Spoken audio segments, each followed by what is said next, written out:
I feel like I appreciate all different types of architecture, and especially in a city like Chicago because it's all layered. Of course, with the Great Fire in 1871, the city had to be rebuilt. That's why it's called the Second City. So you have all layers of history and architecture here.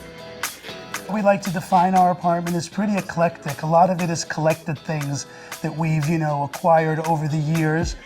One of the first things I noticed when I moved to Chicago from Manhattan was, oh my God, there is so much sky here. And it is definitely something that defines this city.